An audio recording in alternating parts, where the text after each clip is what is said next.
The paper shook in my hands when I read my name under the diagnosis. Early dementia. 3 forged signatures. 3 doctors I had never met. My own son, 28, and the wife I fed for 2 years. Planning to lock me away 300 miles from home. But they forgot. I spent 38 years teaching how to unmask lies, and I recorded every word. The words hit me like a physical blow. "We got married yesterday." Lena stood in my doorway, her left hand extended so the diamond caught the afternoon light streaming through my kitchen window. That simple white dress, that smile that never quite reached her eyes, that voice dripping with fake excitement, as if she were doing me a favor by telling me it all.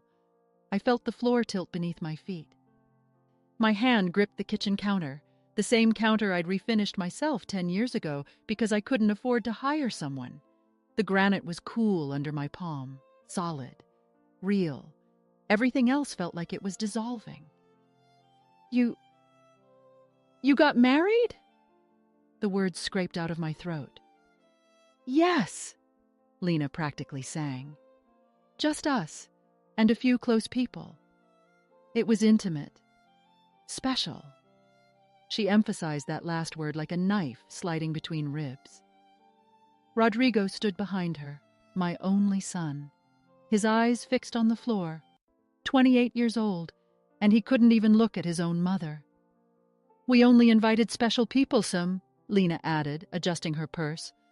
"That Coach bag I'd bought her for Christmas, $400 I'd saved by eating leftovers for 2 months straight." Something inside me died in that moment.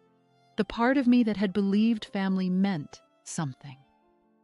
The part that had thought love was enough. But something else was born too. Something cold and clear and absolutely done with being treated like garbage by people who should have cherished me. My name is Gloria Matthews. I'm 65 years old, and for 38 years, I taught English at Roosevelt High School here in Seattle. I know exactly how many years because I counted every single one while I saved every single dollar I could. I turned down the faculty trip to Vancouver. I wore the same winter coat for 12 years. I lived with a leaking roof for 3 seasons because I was too busy making sure my son could start his life right. I'm so glad you're here listening to this. If you've ever been pushed aside by the people you sacrificed everything for, hit that like button and tell me in the comments, where are you listening from? I want to know how far these stories reach because I'm learning I'm not alone in this, not by a long shot. Now, let me tell you what happened after Lena dropped that bomb in my kitchen. She and Rodrigo had moved in together 2 years earlier into a cramped 1-bedroom apartment in Northgate. The place was a disaster. Peeling wallpaper, appliances from the 1980s, carpet that smelled like the previous tenant's dog. I helped. Of course I helped. I sent them $500 every single month for rent. I bought their furniture, that gray sectional from IKEA, $2,200, the dining table, $600, the microwave, $150, the sheets, the towels, the dishes, the coffee maker. I kept a list. Not because I was keeping score, but because as a teacher, I'd learned to document everything. By the time they announced this secret wedding, I'd given them $37,000 over 2 years, $37,000 on a retired teacher's pension. I thought I was investing in my son's happiness. I thought I was helping him build a life. I was wrong. For 3 years, I'd been Gloria the ATM, Gloria the furniture store, Gloria the safety net, and apparently, I wasn't Gloria the wedding guest. "Mom, you understand, right?" Rodrigo finally spoke, his voice thin and defensive. "It was just easier this way, small, simple." "Simple," I repeated. The word tasted like ash. Lena touched his arm, a possessive gesture I'd seen 100 times before. "We knew you'd understand. You're always so supportive." They left 20 minutes later. I stood at my kitchen window watching Rodrigo's Honda, the one I'd co-signed for when his credit was too bad to qualify a loan, pull away from the curb. My reflection stared back at me from the glass, gray hair pulled into a practical bun, wrinkles earned from smiling at students for 4 decades, blue eyes that suddenly looked older than 65. I made myself a cup of tea, Earl Grey, the cheap store brand, because the good stuff felt wasteful. I sat at my small kitchen table, the one I'd bought used in 1987, and I let myself feel it. All of it. The hurt, the humiliation, the crushing realization that I'd been erased from my own son's life. But I didn't cry. Not yet. Because 2 weeks later, things got worse. It started small. Lena began making comments during their Sunday visits. Yes, they still came by, still accepted my homemade lasagna and the $50 bills I'd slip into Rodrigo's jacket pocket. "Gloria, did you already tell us this story?" she'd ask, her voice sugary with false concern. "You mentioned this last week, remember?" I hadn't. I have an excellent memory. You don't teach high school English for 38 years without remembering every detail, every student name, every conversation. But she kept at it. "Are you feeling okay? You seem confused today. Did you forget we were coming? You look surprised to see us. Rodrigo, I'm worried about your mother. She's repeating herself a lot." My son would laugh it off, but I could see something flickering in his eyes, something that looked uncomfortably like agreement. Then came the day that changed everything. October 15th. A Thursday. I remember because it was trash day and I'd just dragged my bins to the curb. When I came back inside, I found them in my kitchen. They'd let themselves in with the spare key I'd given Rodrigo for emergencies. Lena was making coffee. In my house, without asking. "There you are," she said brightly. "We brought bagels." I should have been happy. Surprised, sure, but happy. Instead, something felt off. The way they glanced at each other. The folder sitting on my counter, manila and thick. "What's that?" I asked. "Just some paperwork," Rodrigo said too quickly. "We can look at it after breakfast." But I was already moving toward it. Teacher instinct. When students hide something, it's usually important. I opened the folder before either of them could stop me. My hands started shaking. Inside were medical documents, 3 of them, psychiatric evaluations with my name at the top. Dr. Robert Chen, Dr. Patricia Alvarez, Dr. Michael Torrance. 3 different psychiatrists I'd never heard of, never met, never spoken to. And according to these reports, I was showing significant signs of cognitive decline, memory impairment consistent with early-stage dementia, and potential risk to myself if left unsupervised. "What is this?" My voice came out strangled. Lena's expression shifted. The sweetness evaporated like steam. What was left behind was cold and calculating. "Gloria, we've been worried about you. These doctors confirmed what we've been seeing. I've never met these doctors." "You have," she said smoothly. "You just don't remember. That's part of the problem. My son, my baby boy who I'd rocked through nightmares, who I'd driven to soccer practice every Wednesday for 6 years, who I'd tutored through algebra and held when his father left us. My son looked me in the eye and said, 'Mom, we're trying to help you.' I felt something crack inside my chest. "Help me? You need care," Lena continued. "We've been researching facilities." "Facilities?" "Memory care units. There's a really nice one in Spokane. Beautiful grounds, full medical staff. Spokane is 300 miles away." "Exactly," Lena said, and for just a split second, her mask slipped. I saw the truth in her eyes. She wanted me gone, not just out of their lives, out of the state. That's when I noticed the second document in the folder, a power of attorney form. Already filled out. just missing my signature. "We need you to sign this," Rodrigo said quietly, "just in case something happens, to make things easier." "Easier for who?" He flinched. Good. He should flinch. "This is insane," I said, my voice steadier than I felt. "I'm not signing anything. I'm not confused. I'm not sick. And I'm not going anywhere." Lena's eyes narrowed. "Gloria, you're being difficult. Get out of my house. Mom, get out!" They left. Lena grabbed the folder, but not before I'd seen everything I needed to see. After the door slammed, I stood in my kitchen that I'd painted myself in this house I'd bought with my teaching salary, on this land I'd worked 40 years to afford. And I finally let myself cry.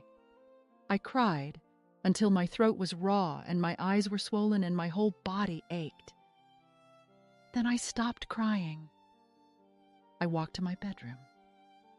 I opened my closet. I moved aside the winter boots I hadn't worn in 3 years and pulled out the small fireproof safe I'd installed in 2003. Inside were my important documents, my teaching certifications, my mother's wedding ring, my divorce papers from 1999, and statements from an account that Rodrigo had never known about, Bank of America, account number ending in 70734, current balance $198,847.23. Almost $200,000 I'd saved over 40 years. Money from summer jobs, from tutoring, from every tax refund and Christmas bonus and penny I could squirrel away. I'd never touched it. Not when the roof leaked, not when my car died, not when I wanted to take that trip to Italy I'd dreamed about since I was 20. I'd kept it secret because my ex-husband had cleaned out our joint account when he left. I'd learned my lesson about trust, about keeping something just for me, about having a backup plan. I'd never imagined I'd need a backup plan against my own son. But as I sat there on my bedroom floor, holding those bank statements in my shaking hands, I realized something. Lena and Rodrigo thought I was weak, confused, easy to manipulate, a burden to be managed and then discarded. They had no idea who they were dealing with. I'd spent 38 years teaching teenagers how to think critically, how to build arguments, how to gather evidence. I'd dealt with angry parents and incompetent administrators and budget cuts that would have broken weaker people. I'd raised a son alone after my husband abandoned us. I'd survived cancer in 2011. I'd rebuilt my entire life from scratch twice. I was Gloria Matthews. I had $200,000 they didn't know about, and I had something else they'd underestimated. I had the will to fight back. That night, I barely slept. My mind raced through possibilities, through plans, through the cold mathematics of what I needed to do. When dawn broke over Seattle, painting my bedroom walls gold and pink, I knew exactly what my first move would be. I picked up my phone. I found the number I'd saved 3 years ago, back when another teacher at Roosevelt had dealt with something similar. A daughter-in-law trying to steal her mother's estate. Attorney Richard Collins, specializing in elder abuse and financial exploitation. His office opened at 8. At 8:01, I called. "Mr. Collins, my name is Gloria Matthews, and I need your help. My son and his wife are trying to declare me mentally incompetent. They've forged medical documents. They want to take everything I have." There was a pause. Then his voice came through steady and professional. "Mrs. Matthews, I'm very sorry you're going through this. Can you come to my office today?" "I can be there in an hour." "Good. Bring everything you have. Every document, every text message, every piece of evidence." "And Mrs. Matthews?" "Yes?" "Don't sign anything. Don't agree to anything. And don't let them know you're fighting back. Not yet." I hung up. I looked at myself in the bathroom mirror, the same gray-haired woman who'd been dismissed at her own son's wedding, the same retired teacher they thought they could push around. But my eyes were different now, harder, clearer. They wanted to bury me in a facility 300 miles away. I was about to teach them the lesson of their lives. Richard Collins's office was on the 4th floor of a building in downtown Seattle that had seen better days. The elevator groaned as it climbed. The hallway carpet was worn thin in the middle, but when he opened his office door, I saw exactly what I needed. Walls lined with law books, filing cabinets organized with military precision, and eyes that had seen every kind of family betrayal imaginable. "Mrs. Matthews," he said, shaking my hand. His grip was firm, his gray suit impeccable despite the modest surroundings. "Please, sit down. Tell me everything." I did. Every detail. The secret wedding, the monthly payments, the furniture I'd bought, the comments about my memory, the medical reports I'd never authorized, the power of attorney they wanted me to sign, the facility in Spokane. He took notes in silence, his pen moving steadily across a yellow legal pad. When I finished, he looked up. "You said there were 3 psychiatric evaluations?" "Yes. Dr. Chen, Dr. Alvarez, and Dr. Torrance." "And you've never met any of them?" "Never. I've never even been to a psychiatrist. My regular doctor is Dr. Susan Park at Swedish Medical Center. I just had my annual physical 2 months ago. Perfect cognitive function. She even joked about how I remembered medication names better than she did." Richard's mouth tightened into something that wasn't quite a smile. "That's good. That's very good. Mrs. Matthews, what you're describing is textbook elder abuse, financial exploitation combined with an attempt to establish false incompetency. It's more common than people think, and it's very, very illegal under Washington state law. Can you help me?" "I can. But you need to understand something. This is going to get ugly. They're your family, your son. When we fight back, it won't be gentle." I thought about Rodrigo standing in my doorway, unable to meet my eyes. I thought about Lena's smile that never reached anywhere real. I thought about that word, special. "They stopped being my family when they decided I was disposable." Richard nodded slowly. "Then here's what we're going to do. First, you're going to see Dr. Park immediately and get a full cognitive evaluation. I want documentation that you're of sound mind. Second, we're going to investigate these 3 psychiatrists. I'm guessing at least one of them doesn't exist or was paid to write those reports without ever meeting you. Third, and this is crucial, you need evidence of their intentions. Recordings, text messages, emails, anything that shows what they're planning." "How do I get recordings? Do they visit you regularly?" "Every Sunday. They come for dinner." "Do they have a key to your house?" "Yes, the spare key." "Do they ever have private conversations there? When you're in another room?" I remembered Lena and Rodrigo in my kitchen just 3 days ago, their voices dropping to whispers when I went to the bathroom. I remembered catching fragments. "Just needs to sign?" And Spokane by December. "Yes," I said quietly. "All the time." Richard opened his desk drawer and pulled out a small black device, no bigger than a USB drive. "This is a voice-activated recorder. It's legal in Washington state to record conversations in your own home. You place this somewhere they won't notice. Behind a picture frame, under a couch cushion, inside a decorative bowl. It activates when it detects sound and runs for up to 48 hours on a single charge." My hands trembled slightly as I took it. The plastic was cool and smooth. It felt like holding a tiny bomb. "They're coming this Sunday," I said, 3 days from now." "Perfect. I'll also need you to write down every financial transaction you can remember, every dollar you've given them, dates, amounts, what it was for. Can you do that?" "I have records. I kept everything." For the first time, Richard smiled, a real smile. "Mrs. Matthews, I think you're going to be just fine." I left his office 40 minutes later with a plan, a recorder, and something I hadn't felt in weeks: hope. That afternoon, I called Dr. Park's office. Her receptionist tried to schedule me for the following month, but I used my teacher voice, the one that could silence a classroom of 30 teenagers mid-riot. "This is Gloria Matthews. I've been a patient of Dr. Park's for 17 years. I need a cognitive evaluation as soon as possible because someone is attempting to fraudulently declare me incompetent. I need documentation to protect myself legally. Can she see me this week, or do I need to find another doctor?" I had an appointment for Friday morning. That night, I couldn't sleep. I kept thinking about where to hide the recorder. Too obvious and they'd find it. Too hidden and it wouldn't pick up their voices.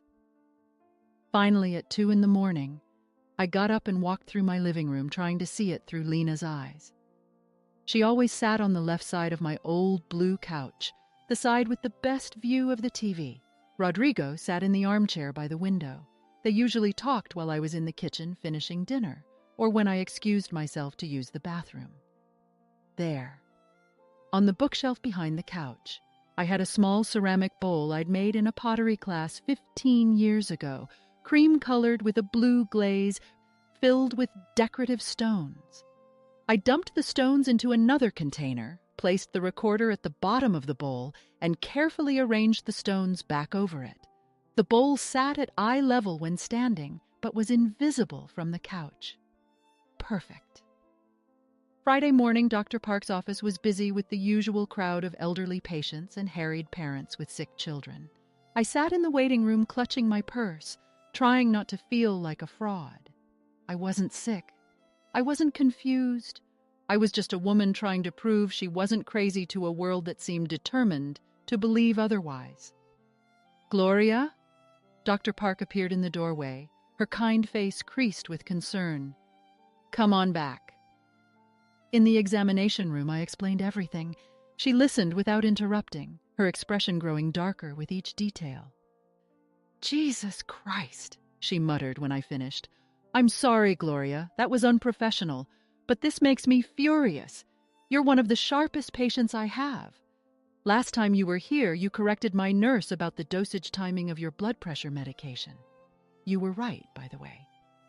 "So, you'll do the evaluation?" Absolutely. And I'm going to be extremely thorough. We're going to do cognitive screening tests, memory assessments, the works. When I'm done, there won't be a lawyer in the state who can question your mental capacity." She was true to her word. 2 hours later, I'd been poked, prodded, questioned, and tested on everything from recent presidents to the ability to draw a clock face. Dr. Park worked with quiet intensity, documenting each result with meticulous care. "Gloria," she said finally, "your cognitive function is completely normal. Better than normal for your age, actually. You scored in the 95th percentile for verbal memory. Your executive function is excellent. You have 0 signs of dementia, Alzheimer's, or any other cognitive impairment." I felt tears prick my eyes. "Thank you." "Don't thank me, I'm just documenting the truth. I'm also going to write a detailed letter explaining that I've been your physician for 17 years and have never observed any signs of cognitive decline. I'll have it ready by Monday." "I don't know how to repay you." Dr. Park squeezed my hand. "You taught my daughter English at Roosevelt, Sarah Park. She graduated in 2015. You wrote her college recommendation letter. She's in medical school now because of teachers like you. This is me paying it forward." I remembered Sarah, a quiet girl in the back row who wrote poetry that could break your heart. "Tell her I'm proud of her," I whispered. Sunday arrived too quickly and not quickly enough. I spent Saturday cleaning my house with manic energy, then realized I was being ridiculous. They didn't care if my house was clean. They cared about my signature on legal documents. I checked the recorder. Fully charged, hidden perfectly in the bowl of stones. They arrived at 2 o'clock, right on time. Lena wore expensive jeans and a cashmere sweater, both items I was fairly certain I'd helped pay for indirectly with my monthly checks. Her hair was freshly highlighted, streaked with caramel tones that probably cost $200 at the salon. Rodrigo looked tired, his face drawn and pale. Good. He should lose sleep. "Hi, Mom," he said, kissing my cheek. His lips were cold. "Gloria!" Lena breezed past me into the living room and settled onto her usual spot on the couch, right in front of the bookshelf, right in front of my ceramic bowl. "Something smells amazing." "Pot roast," I said. "Your favorite, Rodrigo." My son's face flickered with something. Guilt, maybe, or memory. For a moment, he looked like the little boy who used to help me make cookies, his small hands covered in flour. Then Lena touched his arm, and the moment passed. We ate dinner with forced conversation. Lena talked about her new job at a marketing firm, carefully not mentioning that I'd helped pay for her business wardrobe when she started. Rodrigo discussed the promotion he was hoping for, not acknowledging that I'd proofread his application materials. I played my part, the confused old mother, forgetting whether I'd already offered seconds, asking the same question twice. I hated every second of it. But I was a teacher. I knew how to perform. After dinner, I excused myself to make coffee. In the kitchen, I could hear their voices drop to whispers in the living room. My heart pounded so hard I thought they'd hear it from 20 feet away. The recorder was working. It had to be working. I took my time with the coffee, counting slowly to 100 before I carried the tray back into the living room. They stopped talking the instant I appeared. "Everything okay?" I asked sweetly. "Perfect," Lena said, her smile bright and empty. "We were just talking about the holidays. Rodrigo and I are thinking about going to Cancun for Thanksgiving this year." "That sounds lovely," I said, pouring coffee into my mother's china cups, the ones I'd hand-washed for 40 years because they were too delicate for the dishwasher. "We were wondering," Lena continued, "if you'd made any progress on that paperwork we discussed." "Paperwork? The power of attorney, remember? We talked about it on Thursday." "Did we?" I let confusion cloud my face. "I'm sorry, dear, I don't recall." Rodrigo and Lena exchanged a look. It was the kind of look parents give each other over the head of a difficult child. Knowing. Frustrated. Vindicated. "Mom," Rodrigo said gently, "this is exactly why we need the power of attorney. You're forgetting important conversations. What if something happens and we can't help you because we don't have legal authority?" "What kind of something?" "Anything. A medical emergency, a financial decision. We just want to protect you." Protect. Such a nice word for what they really meant. Control. "I'll think about it," I said vaguely, sipping my coffee. They left an hour later, disappointed but still confident. I could see it in the way Lena squeezed Rodrigo's hand as they walked to the car. They thought they were winning. The moment their Honda disappeared around the corner, I rushed to the bookshelf.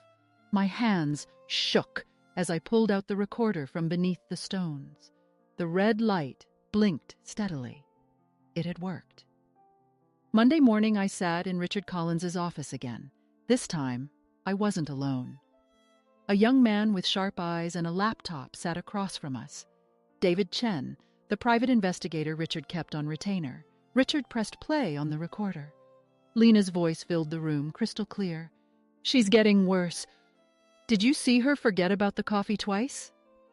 Rodrigo. "She's definitely declining. Dr. Chen said we need to move fast."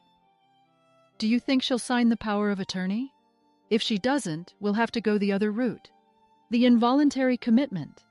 Chen said he can expedite it if we pay cash." "How much?" $5,000. "But it's worth it. Once she's in Spokane, we can sell the house, settle her accounts, and we're free," Lena finished. "God, Rodrigo, do you know how much easier our lives will be? Your mom's house alone is worth $600,000. Her pension, her savings. She doesn't have savings, just the pension. Lena laughed. It was a terrible sound. Everyone has something hidden away. Old people always do. We just have to find it. The recording continued for another 30 minutes.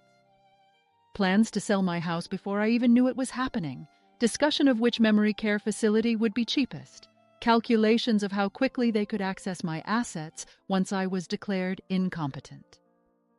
When it ended, silence filled the office. Richard spoke first. Mrs. Matthews, this is more than enough. This is conspiracy to commit fraud, elder abuse, attempted theft. We have multiple felonies on this recording. Who is Dr. Chen? I asked quietly. David, the investigator, flipped open his laptop. I ran all 3 names. Dr. Patricia Alvarez is real but retired and living in Florida.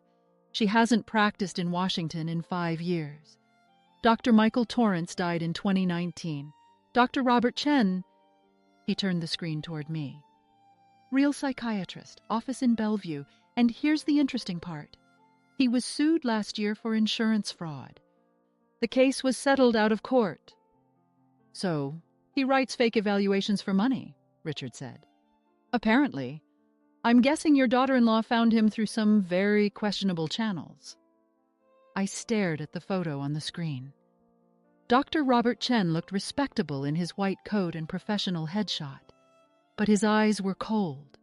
These were the eyes of a man who'd declare a healthy woman insane for $5,000. What do we do now? I asked. Richard leaned forward.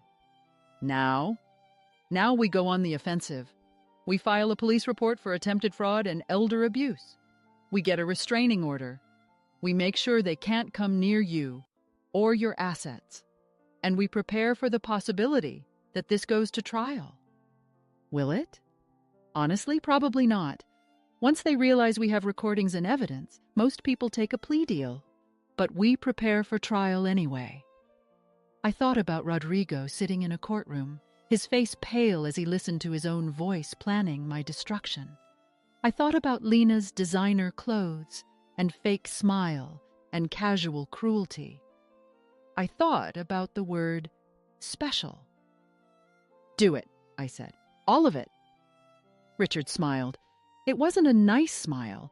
It was the smile of a lawyer who knew he had an airtight case. Mrs. Matthews, before we proceed, I have to ask, do you have any assets they don't know about? Anything they could try to claim?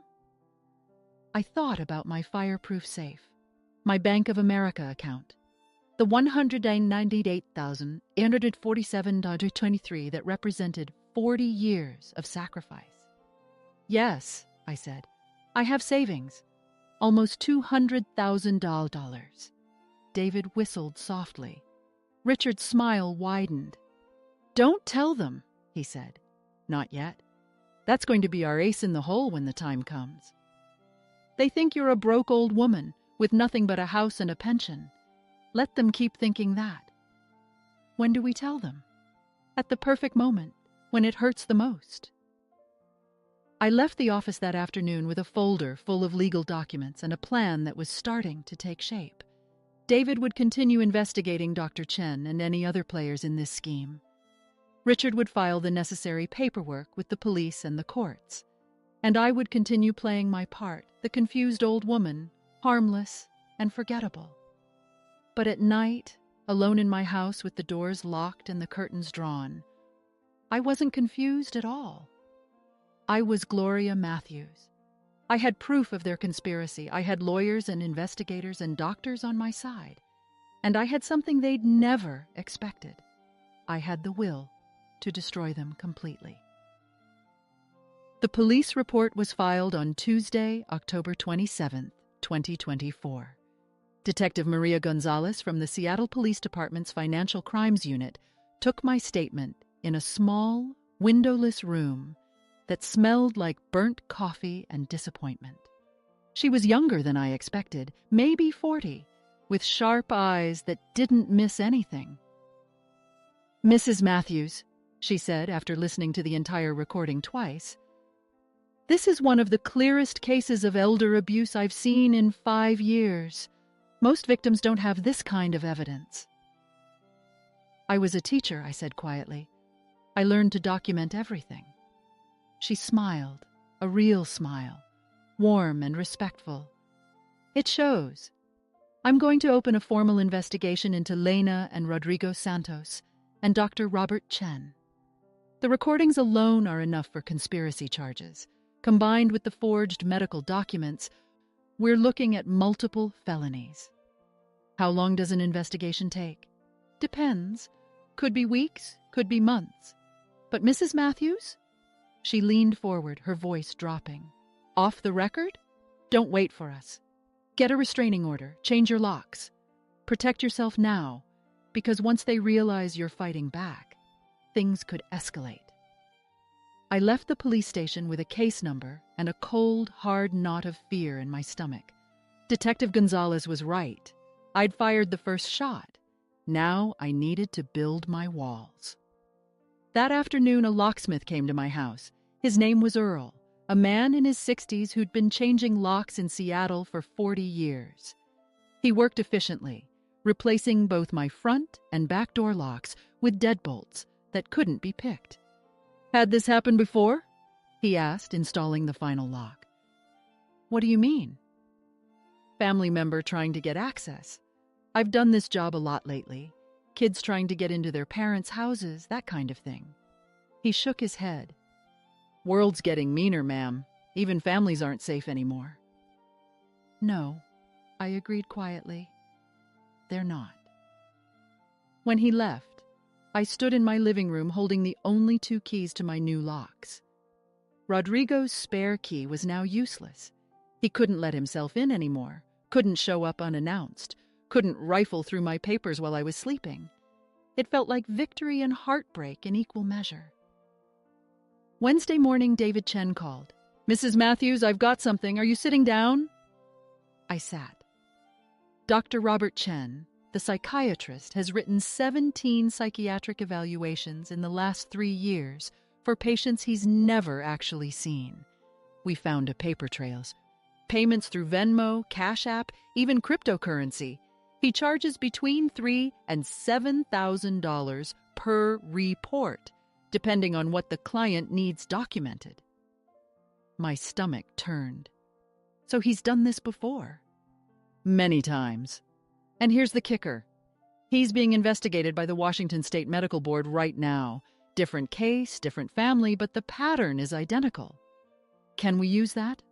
Absolutely. It establishes a pattern of fraud. But there's more. He paused. Your daughter-in-law, Lena? She made contact with Dr. Chen 4 months ago, July 15th. I pulled phone records. She called his office 6 times before the first evaluation was allegedly written. 4 months ago. July. That was when Lena had started making comments about my memory, when the concerned questions had begun, when she'd started laying the groundwork. This hadn't been spontaneous. This had been planned. "Mrs. Matthews, you still there?" "Yes," I said, my voice hollow. "I'm here. There's one more thing. I pulled real estate records. Your house, the one at 1247 Maple Avenue. Someone filed a preliminary title search 3 weeks ago." "What does that mean?" "It means someone was researching how to sell your property, checking for liens, easements, anything that would complicate a sale. It's usually the first step before putting a house on the market." The room tilted. My house. The home I'd bought in 1987 with my teaching salary. Where I'd raised Rodrigo alone after his father left. Where I'd painted every wall, planted every flower in the garden, fixed every leak and crack with my own hands. They'd already started the process of selling it out from under me. "Who filed the search?" I asked. "A real estate attorney named Michelle Pearson. She specializes in probate and estate sales." "Probate? But I'm not dead." "No," David said carefully. "But if you were declared incompetent and institutionalized, your assets would essentially enter a similar legal space. Your son, as next of kin with power of attorney, would have the authority to liquidate your estate for your care. They weren't just trying to steal my money. They were trying to erase my entire existence. I called Richard immediately. His secretary put me through without delay. They're already trying to sell my house, I said, my voice shaking. They filed a title search 3 weeks ago. Richard swore, something he rarely did. That's incredibly bold and incredibly stupid. It shows premeditation, which makes the criminal charges even stronger. Mrs. Matthews, I'm filing for an emergency restraining order today, and I'm including a provision that prohibits them from making any claims or transactions related to your property or assets. Will it work? Yes, but it's going to tip our hand. Once they're served with the restraining order, they'll know you're fighting back. I don't care anymore. Good, because here's what I need you to do. Write down every single financial transaction between you and Rodrigo for the last 10 years, every check, every transfer, every piece of furniture you bought. I want dates, amounts, and purposes. Can you do that? I kept records. I have everything. That night, I spread 40 years of bank statements across my dining room table, the table where Rodrigo had done his homework, where we'd eaten pancakes on Sunday mornings, where I'd graded papers until midnight while he slept upstairs. Now I was using it to calculate exactly how much my son had taken from me. The first major expense was in March 2012. Rodrigo had been 23, fresh out of college with an English degree and no job prospects. He'd needed money for an apartment deposit. I'd given him $20,500. He'd promised to pay me back. He never did. June 2013, $3,000 for a used Honda Civic, the one he still drove. September 2013, $1,200 for car insurance he couldn't afford. January 2014, $800 for credit card debt. The list went on and on and on. By 2020, when he moved in with Lena, the amounts had gotten bigger. $5,000 for furniture, $6,000 for medical bills when he didn't have insurance.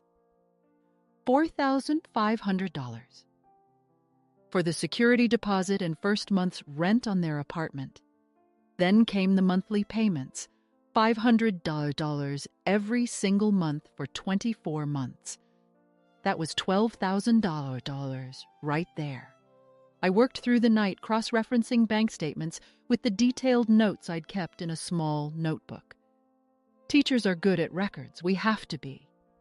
When dawn broke over Seattle, I had my final number. $87,300 over 12 years. $87,300 I'd given to my son. Not loaned, given. Because that's what mothers do.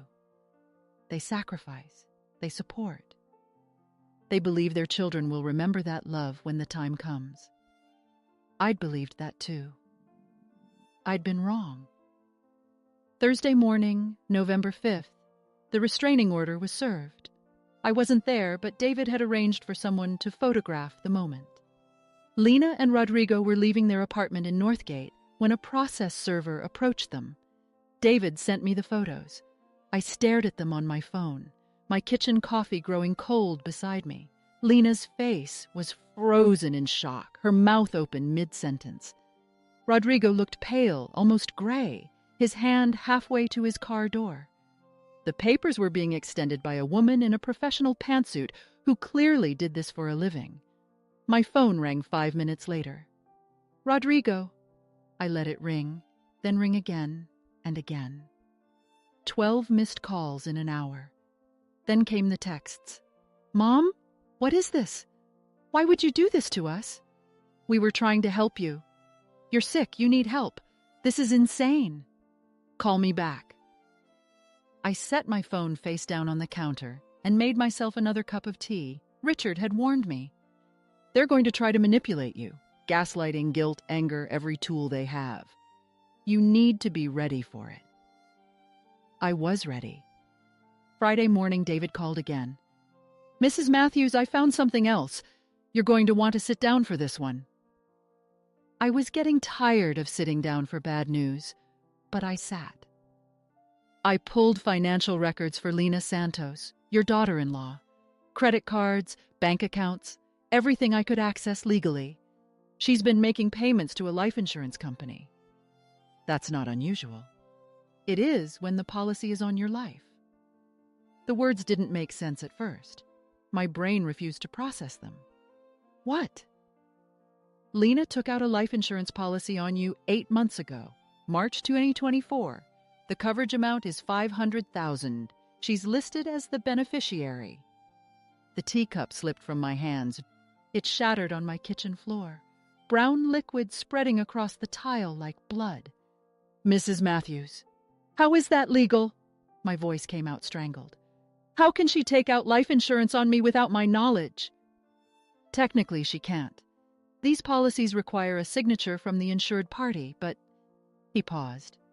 Do you remember signing anything at Rodrigo's apartment? Maybe something Lena said was for their records, or a family emergency contact form? I thought back. March. 8 months ago. Yes. I'd been at their apartment for Rodrigo's birthday.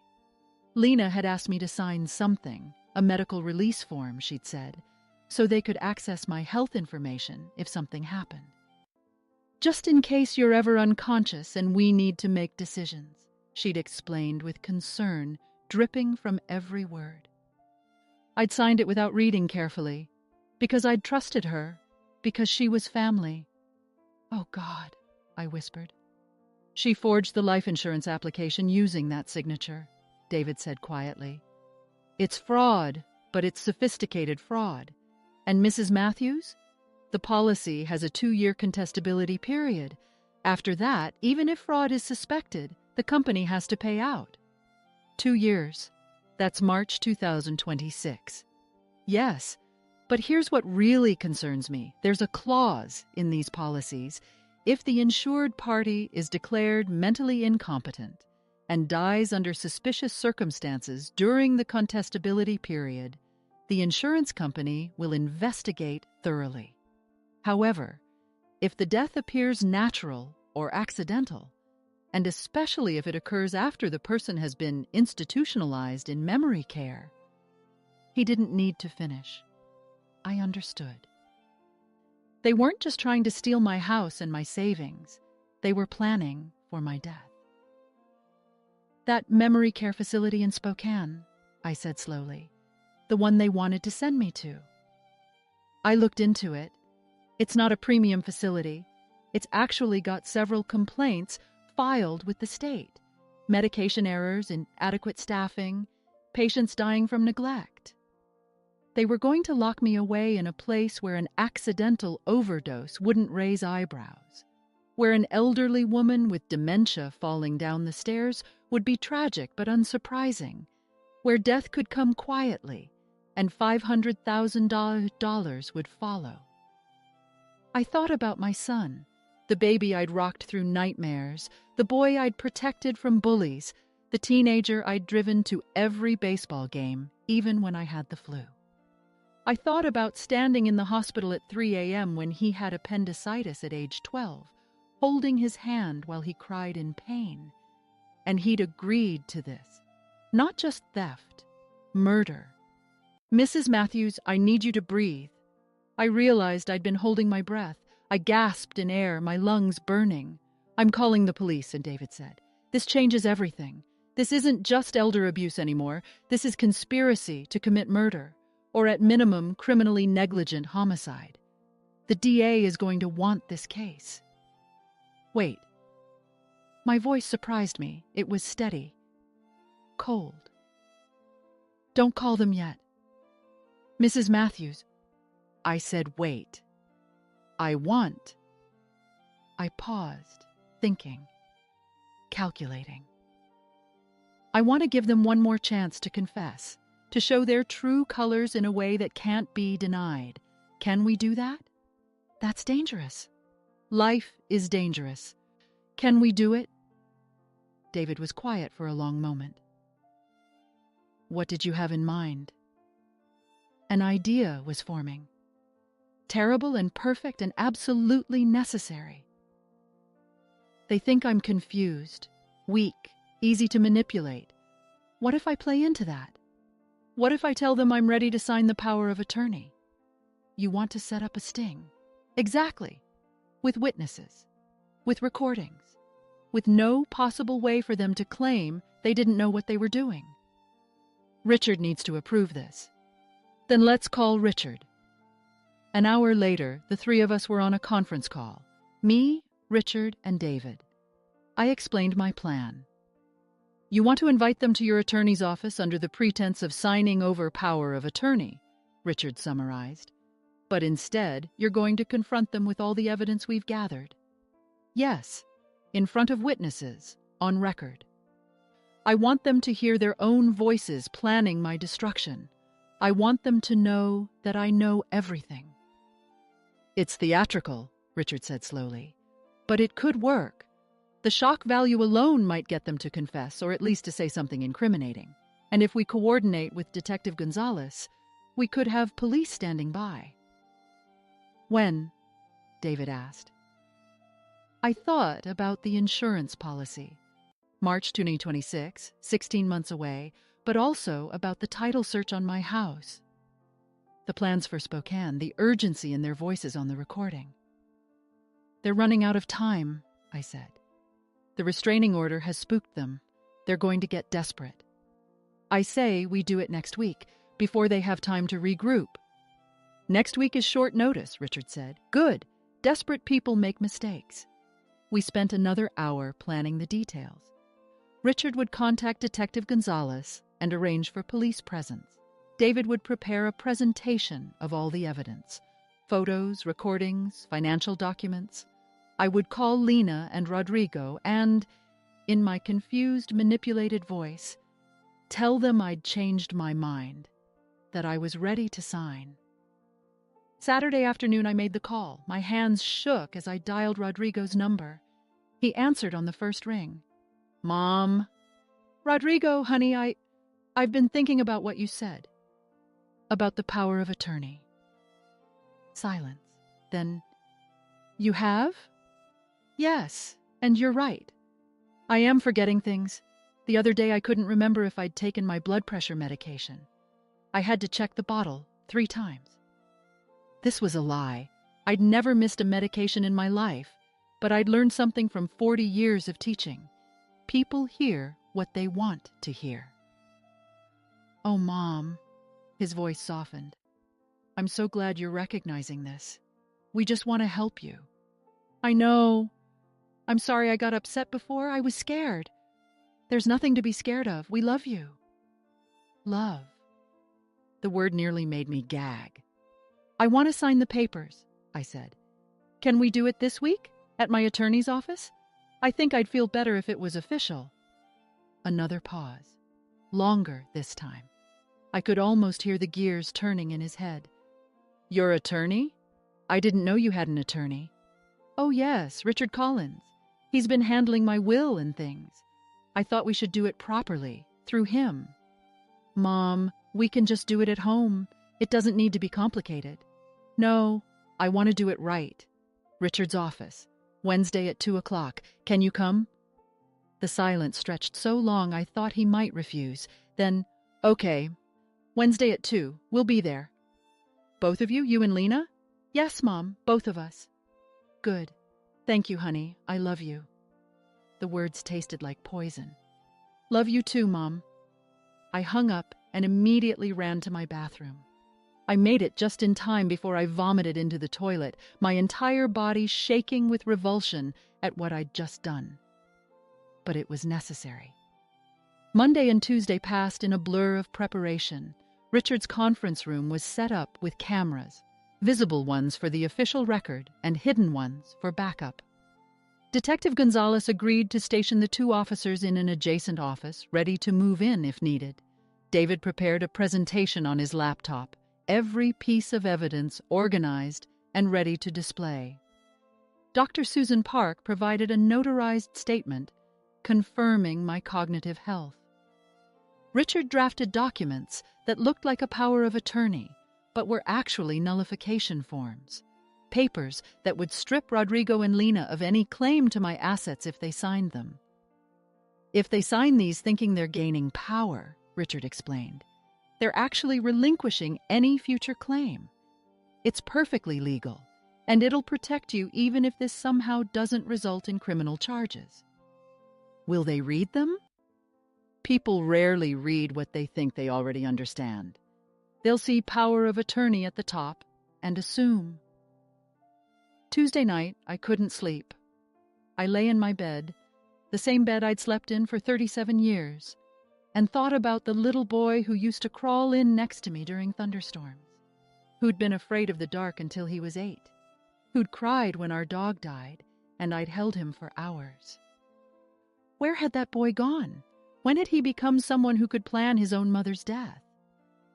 Wednesday, November 11th, 2024. Veterans Day. The irony wasn't lost on me. I was going into battle. I arrived at Richard's office at 1:30. He met me in the hallway, his expression serious. "Are you ready for this?" "No," I said honestly, but I'm doing it anyway. Detective Gonzalez appeared from the adjacent office. "Mrs. Matthews, we'll be right next door. If at any point you feel unsafe, just say the phrase, 'I need some air,' and we'll come in immediately." "Thank you. One more thing." She handed me a small device that looked like a pen. "This is a panic button. Press the top and we'll be there in seconds." I clipped it into my pocket next to my reading glasses. At 1:55, Richard's receptionist buzzed. "They're here." My heart stopped. Then started again, faster than before. "Send them to conference room A," Richard said calmly. I walked into the conference room. It was professional.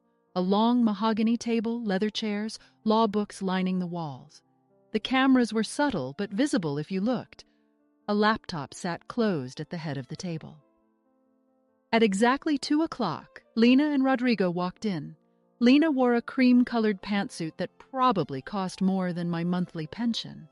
Her hair was perfect, her makeup flawless. She looked like success, like someone who won.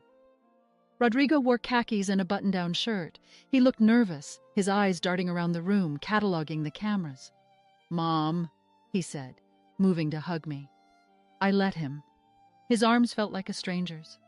"Thank you for coming," I said softly. "Of course." Lena's voice was warm, honeyed. "We want to help you get everything organized." Richard entered, closing the door behind him. "Mr. and Mrs. Santos, I'm Richard Collins, Mrs. Matthews' attorney. Please, have a seat." They sat across from me. Lena folded her hands on the table. Rodrigo drummed his fingers nervously. "So," Lena said brightly, "we're here to finalize the power of attorney?" "Actually," Richard said, his voice hardening, "we're here to discuss something else entirely." He opened the laptop, turned it to face them, and pressed play. Lena's voice filled the room. "She's getting worse. Did you see her forget about the coffee twice?" Rodrigo: "She's definitely declining. Dr. Chen said we need to move fast." The color drained from both their faces. The recording continued. Every damning word, every calculated plan, every cold discussion of my house, my death, my worth. When it ended, silence crashed over the room like a wave. Lena found her voice first. "This is illegal. You can't record private conversations." "Actually," Richard interrupted, "in Washington state, it's perfectly legal to record conversations in one's own home. And that recording was made in Mrs. Matthews' living room, with her full knowledge and consent." "This is entrapment?" "Entrapment requires law and news enforcement coercion. This is simply evidence gathering. Would you like to hear more? We have several hours of recordings." Rodrigo stood up, his chair scraping. "Mom, I can explain." "Sit down," I said. My voice was ice. He sat. "You're going to listen now," I continued. Like I listened when you told me I was confused, like I listened when you suggested I sign away my life. Now you listen to me." Richard pulled up the next document on the screen, the life insurance policy.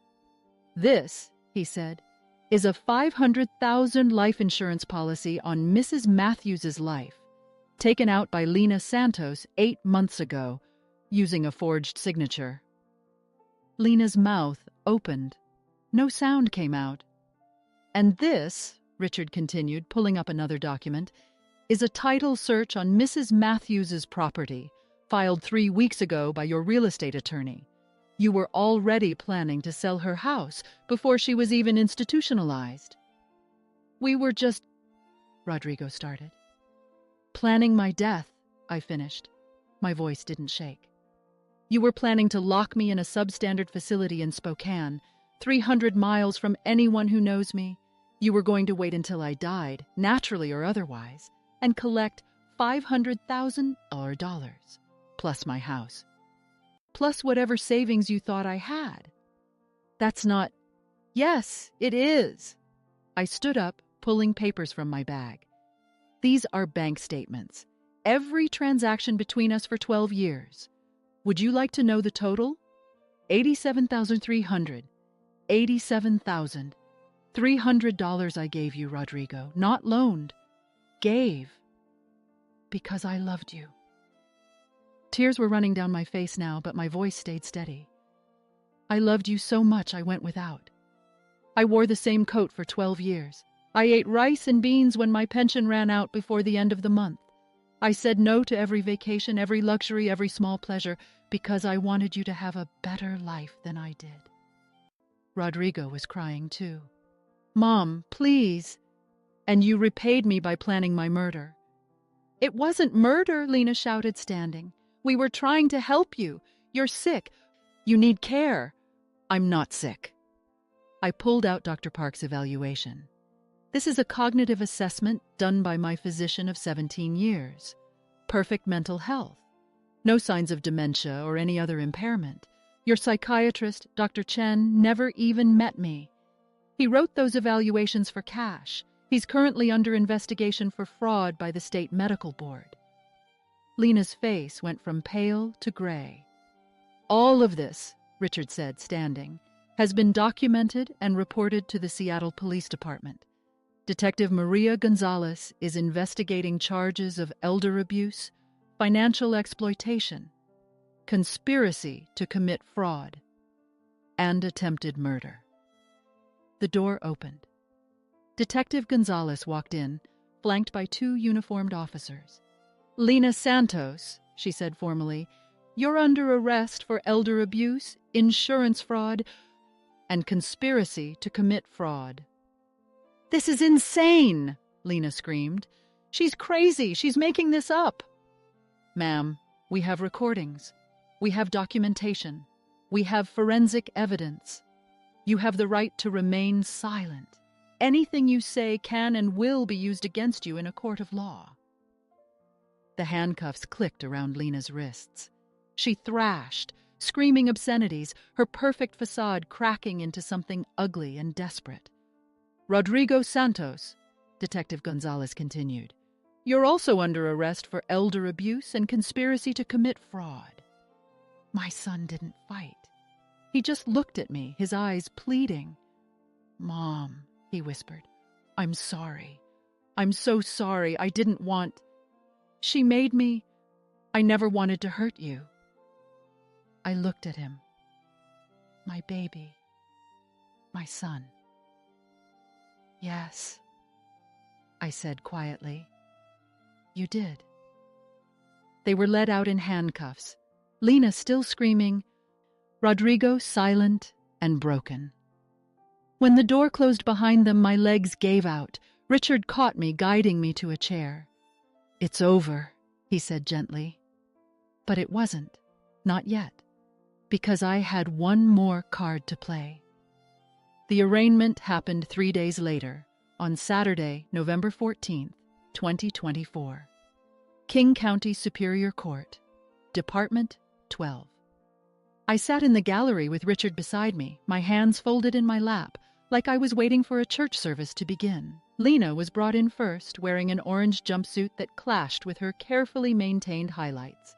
No more designer clothes, no more cashmere sweaters, just county-issued cotton and humiliation. Her hands were cuffed in front of her. She didn't look at me. Rodrigo followed. His face was hollow, gray like old newspaper. He'd lost weight in 3 days. When his eyes found mine across the courtroom, he flinched as if I'd struck him. Good. The judge was a woman in her 60s, named Barbara Chen. No relation to the fraudulent psychiatrist. She had steel gray hair and reading glasses that sat low on her nose. She looked at the defendants like they were something she'd scraped off her shoe. "Mr. and Mrs. Santos," Judge Chen said, her voice flat. "You're charged with elder abuse in the 1st degree, conspiracy to commit fraud, insurance fraud, and attempted theft. How do you plead?" Lena's attorney, a public defender who looked fresh out of law school, stood. "Not guilty, Your Honor." "Not guilty," Rodrigo's attorney echoed. Judge Chen looked at the prosecutor, a woman named Jennifer Park, who specialized in elder abuse cases. "Bail recommendation? The state requests bail be set at $250,000 each, Your Honor. These defendants pose a significant flight risk. They were attempting to liquidate the victim's assets, showing clear intent to access substantial funds. Additionally, the victim is the defendant Rodrigo Santos's mother, and there's documented evidence of plans to institutionalize her against her will." Lena's attorney stood quickly. "Your Honor, my client has no criminal record. She's a marketing professional with ties to the community. $250,000 is excessive. Your client," Judge Chen interrupted, "took out a life insurance policy on an elderly woman using a forged signature, then conspired to have that woman declared incompetent and institutionalized in a facility 300 miles away. The state's concern about flight risk is well-founded. Bail is set at $200,000 each. Next hearing is scheduled for December 2nd. The gavel came down like a gunshot. Lena turned to stare at me then, her face twisted with hatred so pure it was almost beautiful in its honesty. Her lips moved, forming words I couldn't hear but could easily read. "You bitch." I smiled at her, a small, cold smile. Rodrigo didn't look at me again. He kept his eyes on the floor as they led him back through the door to holding. Outside the courthouse, reporters were waiting. Somehow the story had leaked, probably through the police department. Gloria Matthews, retired teacher, fights back against son's elder abuse plot, was already trending on local news sites. A young woman with a microphone shoved it toward me. "Mrs. Matthews, how do you feel knowing your son tried to have you declared incompetent?" Richard stepped between us smoothly.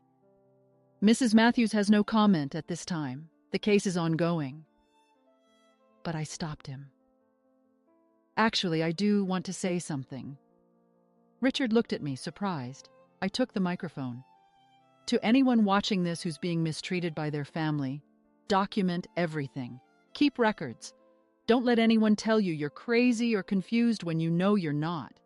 And remember that you don't owe anyone access to your life just because you share DNA. Family is earned, not given." The reporter's eyes were wide. "Do you have a message for your son?" I looked directly into the camera. "Yes, I hope you learn something in prison. I hope you remember every dollar I gave you while you're counting the days on that cell wall. And I hope someday you understand that the only person who made this happen was you." The video went viral. By Monday morning, it had 2.3 million views across Facebook, TikTok, and YouTube. The comments section was full of people sharing their own stories of family betrayal, of elderly parents being exploited, of children who saw their parents as ATMs rather than human beings. I became a symbol. Justice Gloria, they called me, the grandmother who fought back. It felt surreal. On December 2nd, we returned to court. This time, the charges had evolved. The prosecutor had added attempted murder to the indictment after reviewing the insurance policy and the recordings where Lena had discussed speeding things up. "Your Honor," Jennifer Park said, standing at the prosecution table, "we have evidence that suggests the defendants were not merely planning financial exploitation, but were actively planning circumstances that would lead to Mrs. Matthews's death." She played a recording we hadn't used at the initial confrontation. This one was from a week after the first recording, captured by a second device David had placed in Rodrigo's car when he'd parked at my house. Lena's voice came through the speakers, tinny but clear. "The facility in Spokane has terrible reviews. People die there all the time from medication errors." "Rodrigo, are you saying—" "I'm saying accidents happen, especially with patients who have dementia. If she's already been declared incompetent, if she's already on multiple medications, if she's elderly and confused, who would question it?" "Jesus, Lena." "What? You want to keep sending her checks until we're 60? This is the solution, Rodrigo. Fast, clean, and we get everything." The courtroom was silent when the recording ended. Judge Chen's face had gone from neutral to carved from ice. "Bail is hereby revoked for both defendants pending trial. Remand them to custody." Lena screamed, "No, you can't do this. I have rights." "You have the right to remain silent," Judge Chen said coldly. "I suggest you use it. Bailiff, remove the defendants." As they were dragged out, Lena fighting every step, Rodrigo moving like a puppet with cut strings, I felt something shift in my chest. Not satisfaction exactly, more like the feeling after you've been carrying something heavy for miles and finally set it down. Relief, exhaustion, grief, all mixed together. The trial was set for March 2025, but it never made it that far. On January 15, 2025, Rodrigo's attorney contacted Richard. "My client wants to make a deal." We met in Richard's conference room, the same room where I'd confronted them. This time, Rodrigo came in wearing his orange jumpsuit and handcuffs, his attorney beside him. No Lena. She was refusing to negotiate, insisting she'd done nothing wrong. Rodrigo looked at me for the first time in 2 months. His eyes were sunken, his face gaunt. He'd aged a decade in 8 weeks. "Mom," he said, his voice cracking, "I need to tell you something." "You don't need to tell me anything," I said coldly. "Please, just listen." He took a shaky breath. "It started small. Lena said we should ask you for help with rent. Just temporarily. You were so happy to help, you always were. And then she said, 'Why not ask for more? You could afford it. You'd offered before.' So you took and took and took." "Yes." Tears were streaming down his face now. "And then she found out about the house, how much it was worth. And she started talking about how unfair it was that you had this asset just sitting there while we struggled. How you were old and didn't need all that space. How it made more sense for us to have it. And you agreed." "I didn't. At first I didn't, but she kept pushing, kept saying you were getting forgetful, that you needed care, that we were doing you a favor. She made it sound reasonable, like we were helping you. Helping me by stealing everything I owned." He flinched. "The insurance policy was her idea. I swear I didn't know about it until after, but by then I was already in too deep. I'd already signed documents. I'd already lied to Dr. Chen. I'd already betrayed you." "Yes," I said simply. "You had." "I'm sorry." The words came out strangled. "Mom, I'm so fucking sorry. I know that doesn't mean anything now. I know I can't take it back. But I need you to know I never wanted you dead. The recordings make it sound like I did, but I was going along with her. I was weak." "You were greedy," I corrected. Weak people say no and face consequences. Greedy people say yes and invent justifications. His attorney cleared his throat. Mrs. Matthews, my client is prepared to plead guilty to all charges. In exchange, the prosecution is offering 15 years with possibility of parole after 10. He'll also agree to pay full restitution, the $87,300 you documented, plus any legal fees you've incurred. And Lena? Mrs. Santos is proceeding to trial. She's facing 25 to life if convicted on all charges, including the attempted murder count.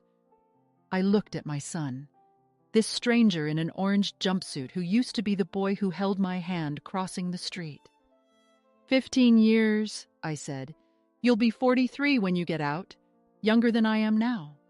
I know. You'll serve every day knowing what you did to me. I know. And when you get out, I don't want to see you. I don't want letters. I don't want phone calls. I don't want apologies or explanations or reconciliation. You're my son by blood, but you stopped being my family the day you chose her over me. He was sobbing now, his shoulders shaking. I understand. Do you? Because I spent 28 years loving you. I spent hundreds of thousands of dollars raising you. I sacrificed everything so you could have a good life. And you thanked me by planning my death. I know. Good. I stood up. Take the deal. Plead guilty. Serve your time. And use those years to figure out who you want to be when you're free. Because the man sitting in front of me right now, I don't know him, and I don't want to. I walked out of that conference room and didn't look back. Rodrigo pleaded guilty on February 3, 2025. The judge sentenced him to 15 years in the Washington State Penitentiary. He'd be eligible for parole in 2035. He'd be 43 years old. I'd be 80. If I lived that long, I wouldn't see him. Lena's trial began on March 10, 2025. It lasted 3 weeks. The jury deliberated for 4 hours, guilty on all counts. Judge Chen sentenced her to 25 years without possibility of parole for the first 12 years. Attempted murder, insurance fraud, elder abuse, conspiracy.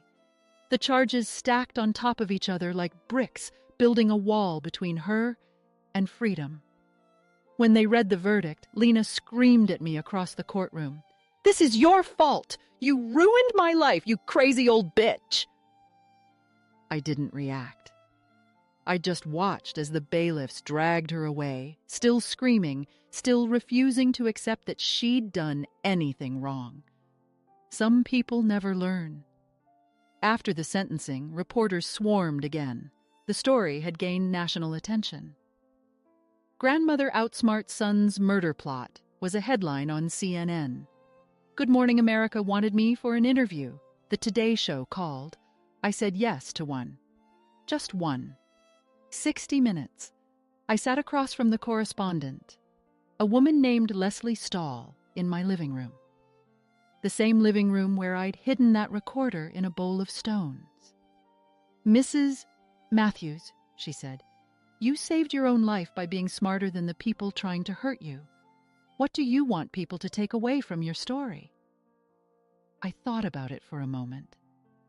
I want people to know that being old doesn't mean being stupid. Being kind doesn't mean being weak. And being family doesn't give you the right to treat someone like garbage. I also want other elderly people who are being exploited to know that you can fight back. Document everything. Trust your instincts. And don't ever let anyone convince you that you're too old or too confused to protect yourself. Do you miss your son? The question hit me like a physical blow, but I answered honestly. I miss the child he used to be. I don't miss the man he became. The interview aired on April 13, 2025. 20 million people watched it. The next day, I received 1,247 emails from people sharing their own stories. Elderly parents being stolen from, grandmothers being exploited, grandfathers being isolated and manipulated, and every single one ended the same way. Thank you for fighting back. You gave me hope. I read every single email, and I started making plans. 6 months later, September 2025, I stood on the porch of a pale yellow house overlooking Lake Washington, watching the sunset paint the water in shades of gold and rose. The house wasn't mine, not anymore. I'd sold my old place on Maple Avenue in May for $615,000. Every memory in those walls had been poisoned, and I needed a fresh start. This rental was smaller, brighter, with floor-to-ceiling windows that let in so much light, I sometimes felt like I was living inside the sun. The rent was $1,800 a month, well within my pension budget, and the landlord was a kind woman named Susan, who brought me homemade cookies every Sunday. I'd changed too, not just my address. My hair was different, shorter now, cut in soft layers that framed my face, and instead of that tight bun I'd worn for 40 years, I'd let my stylist add some lowlights, warm caramel tones mixed with the gray. "Embrace the silver," she'd said. "You earned every strand." I'd bought new glasses, red frames that my old self would have called too flashy. My old self had been wrong about a lot of things. My wardrobe was different too. Gone were the shapeless cardigans in beige and gray. Now I wore jewel tones, emerald green, sapphire blue, deep purple, colors that made me feel alive instead of invisible. I'd even bought my first pair of jeans in a decade. They fit perfectly. But the biggest change wasn't external. I walked differently now. Head up, shoulders back. I'd spent 65 years making myself smaller, quieter, more convenient for other people. Teachers learned to be accommodating. Mothers learned to sacrifice. Women my age learned to apologize for taking up space. I was done with all of that. The morning after I sold my house, I'd walked into Richard Collins's office with a check for $400,000 and a proposal. "I want to start a foundation," I'd told him, "a shelter and resource center for elderly victims of family abuse, free legal aid, emergency housing, counseling, everything I wish had been available before this happened to me."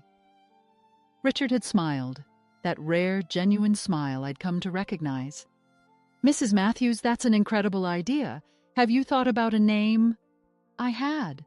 Harbor Haven, because everyone deserves a safe harbor when the people who should love them become dangerous. Harbor Haven opened its doors on July 15, 2025, in a renovated Victorian house in the Fremont neighborhood. We had 12 beds, 3 full-time counselors, 2 attorneys who volunteered 20 hours a week, and a waiting list of 47 people within the first month. The stories they brought with them broke my heart every single day. A 73-year-old woman whose daughter had stolen her Social Security checks for 6 years. An 81-year-old man whose son had forged his signature on a reverse mortgage. A 67-year-old widow whose stepchildren had cleaned out her bank accounts the day after her husband's funeral. But we helped them. Every single one. I volunteered 3 days a week, helping residents navigate legal paperwork, listening to their stories, showing them they weren't alone. The other 4 days I spent at home, learning to do things I'd never allowed myself before. I took a pottery class. My vases were lopsided and ugly, but I loved making them. I joined a book club. We read mysteries and romance novels and argued passionately about plot holes over wine and cheese. I adopted a cat from the shelter, a grumpy orange tabby named Hemingway, who hated everyone except me. I learned to cook for one person instead of planning meals around someone else's preferences. Turns out, I really like Thai food. Who knew? I made friends, real friends, not just fellow teachers I'd worked with, but women my age who'd lived full, complicated lives. We met for coffee, we went to movies. We texted each other memes and complained about our knees and laughed until we cried. I was happy. Actually, genuinely happy for the first time in decades. One afternoon in late August, I received an email notification from the Washington State Department of Corrections. Rodrigo had written me a letter. It was being held per my request. I had the right to refuse all correspondence from him. I stared at the notification for 10 minutes. Then I clicked Refuse Delivery and deleted the email. I'd meant what I said. He'd made his choice. Now he could live with it. Lena, I learned through news reports, was in the Washington Correction Center for Women in Gig Harbor. She'd been in solitary confinement twice for attacking other inmates. She was appealing her conviction. It wouldn't work. Richard assured me the case was airtight, but she could waste her prison years on appeals if she wanted. I didn't think about her much anymore. Dr. Robert Chen, the psychiatrist who'd written fake evaluations for cash, had his medical license permanently revoked. He was facing his own criminal trial for fraud charges spanning 6 years and dozens of victims. I hoped he spent a very long time in prison. Sometimes late at night, I thought about what I'd lost. My son. The dream of grandchildren who'd never exist now. The hope that family meant something more than genetics and obligation. But then I'd look around my bright little rental with its lake views and red-framed glasses on the nightstand and Hemingway purring on the couch. I'd think about the people at Harbor Haven whose lives we'd helped rebuild beneath. The emails I still got every day from strangers, saying my story had given them courage. I'd lost a son who saw me as an obstacle to overcome, but I'd gained a life worth living. On a crisp September evening, I stood at a podium at the Washington State Women's Center, speaking to an audience of 200 people about elder abuse prevention. My hands didn't shake. My voice didn't waver. They thought I was weak because I was kind, I said, looking out at the crowd. They thought I was stupid because I was old. They thought I was easy to manipulate because I'd spent my life helping people. They were wrong about all of it. Applause rippled through the room. I'm here to tell you that being kind doesn't make you weak. Being generous doesn't make you a fool. And being older doesn't make you less than. It makes you experienced, battle-tested, dangerous if you need to be. More applause. Someone in the back whistled. For 38 years, I taught teenagers how to think critically, how to stand up for themselves, how to recognize manipulation. I spent so long teaching those lessons to others that I forgot to apply them to my own life. But when my back was against the wall, when my own child tried to destroy me, I remembered, and I fought back. I paused, letting the words settle. If you're in my situation, if someone in your family is exploiting you, stealing from you, planning to take everything you've worked for, know this: you are not helpless. You are not too old. You are not too confused. You have rights. You have resources. You have people who will believe you and help you. And you have the right to protect yourself, even from people who share your DNA. The standing ovation lasted 3 minutes. Afterward, a young woman approached me. She couldn't have been more than 30, but her eyes looked ancient with worry. Mrs. Matthews, I'm Sarah Chen. You taught me English at Roosevelt. You wrote my college recommendation letter. I remembered her. The quiet girl who wrote poetry. Sarah, Dr. Park told me you were in medical school. How are you? I'm good. I'm actually in my residency now at Swedish, but I wanted to thank you for everything you did for me back then, and for this. She gestured to the auditorium. My grandmother is in a similar situation with my uncle. I didn't know what to do, but after hearing your story, I know now I'm going to help her fight back. I hugged her. This girl I'd taught a decade ago, now a doctor. Now someone who could save her own grandmother because I'd had the courage to save myself. You can do it, I whispered. And if she needs help, send her to Harbor Haven. We'll be there. That night, I drove home along the lakeshore, windows down, cool September air streaming through the car. The radio played some song I didn't recognize, but I turned it up anyway. When I pulled into my driveway, I sat for a moment looking at my little yellow rental with its bright windows and welcome mat that said, "Come back with a warrant." I thought about Gloria from a year ago, the woman who'd made herself invisible, who'd given and given and given until there was almost nothing left, who'd believed that sacrifice without boundaries was the same thing as love, that Gloria was gone. The woman who walked into that house, who fed her grumpy cat and poured herself a glass of wine and settled onto her couch with a mystery novel, was someone different, someone stronger, someone who'd walked through fire and came out forged in steel. I'm Gloria Matthews. I'm 65 years old. I was betrayed by the person I loved most in the world, and I survived. More than survived, I thrived. They wanted to bury me. They thought I was weak, confused, disposable. They forgot that I spent 4 decades teaching critical thinking to teenagers. They forgot that teachers are experts at recognizing manipulation. They forgot that the kindest people, when pushed far enough, become the most dangerous. I hope my son learns something in his 15 years behind bars. I hope he figures out who he wants to be when he's free. But whether he does or not, I'll be here, living my life, helping others, refusing to be erased. Because the truth is simple. They tried to write my ending, but I'm the one holding the pen, and my story isn't over yet.